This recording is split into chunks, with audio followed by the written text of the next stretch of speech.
ఇప్పటికే చాలా emotional drama ఎక్కువైంది. Now coming to the point. నువ్వు మా కూతురువి, రైట్? నీకు కావలసిన బట్టలు, నగలు ఏం కావాలన్నా తీసుకో. ఇన్ని రోజులు నువ్వు ఎలా బతికావు, ఎక్కడ బతికావు అనేది మాకు అనవసరం. ఇప్పటి నుంచి ఈ విశ్వనాథ్ హోదాకి తగ్గట్టుగా నువ్వు బ్రతకాలి.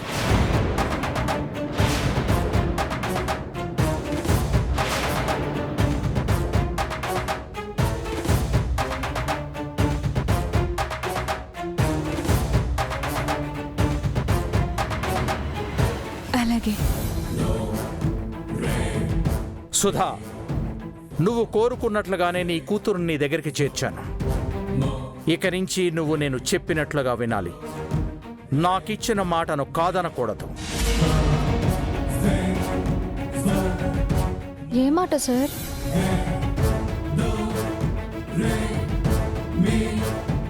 తన కూతురు దొరకగానే వైజాగ్ వదిలి వెళ్ళిపోవడానికి సిద్ధంగా ఉంటానని నాకు మాటిచ్చింది.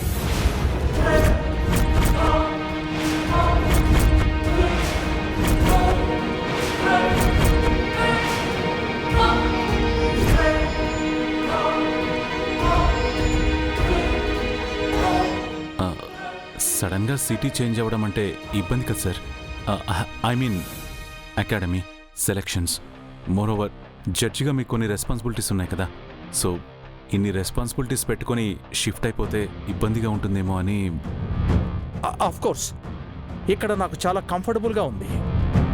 కానీ నా భార్యలో వచ్చిన మార్పు నాకు నచ్చడం లేదు. ఆ మార్పుకి కారణం కొన్ని దూరమైన బంధాలు దగ్గరవడం.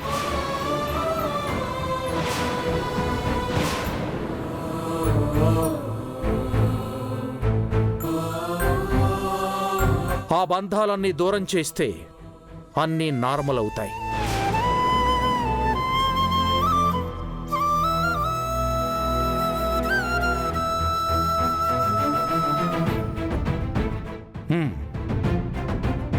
మీరందరూ ఇంతకాలం నా ఫ్యామిలీ మీద ఇంత కన్సర్న్ చూపించినందుకు థ్యాంక్ యూ వెరీ మచ్. ఇంకా నా ఫ్యామిలీలో ఎలాంటి ప్రాబ్లమ్స్ లేవు. ఇంకా మీరు మీ పనులు చూసుకోవచ్చు.